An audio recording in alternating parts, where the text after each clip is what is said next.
بسم اللہ الرحمن الرحیم، السلام علیکم ورحمۃ اللہ وبرکاتہ۔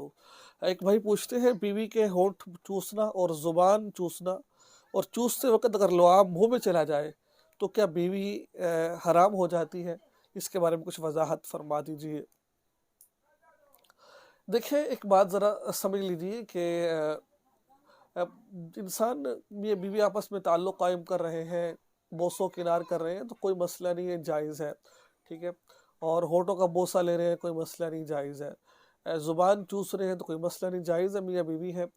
تو اب اس صورت کے اندر کچھ لوگوں کا یہ خیال ہوتا ہے کہ بھائی اگر ہم جس کو فرنٹ کس بھی کہا جاتا ہے کہ ہونٹ چومیں گے یا پھر زبان چوسیں گے، ظاہری بات جب انسان زبان بعض دفعہ چوس رہا ہوتا ہے، ہو اس کے جو لعاب ہے بیوی کا یا شوہر کا، وہ ایک دوسرے کے منہ میں چلا جاتا ہے، کچھ نہ کچھ تھوک حصہ چلا جاتا ہے۔ تو کیا اس تھوک کے جانے سے میاں بیوی کی جو نکاح ہے اس کے کچھ اثر پڑے گا یا نہیں پڑے گا؟ تو یہ آج کا بہت اہم سوال ہے، مجھے امید ہے آپ کو سوال سمجھ آ گا۔ دیکھیں، شریعت مطہرہ کے اندر اگر دیکھا جائے تو اس شریعت نے اس چیز سے منع نہیں کیا ہے، ٹھیک ہے۔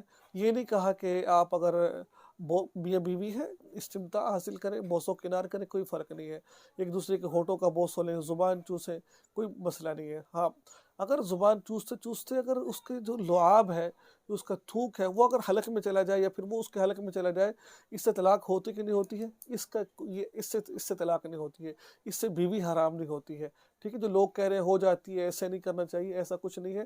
آپ بیوی ہے، آپ کر سکتے ہیں، کوئی مسئلہ ایسی بات نہیں ہے۔ اس کے ہونٹوں کا بوسہ لیں، اس کی زبان چوسیں، کوئی ایسا مسئلہ نہیں ہے۔ استمتاع حاصل کریں، کوئی ایسی بات نہیں ہے، ٹھیک ہے۔ یہ تھا آج کا مسئلہ۔ مجھے امید ہے کہ آپ کو کچھ نہ کچھ سیکھنے کو ضرور ملا ہوگا۔ دعا میں یاد رکھیں، چینل کو سبسکرائب کر لیجیے اور اس ویڈیو کو آگے سے ضرور کیجیے گا۔ السلام علیکم ورحمۃ اللہ وبرکاتہ۔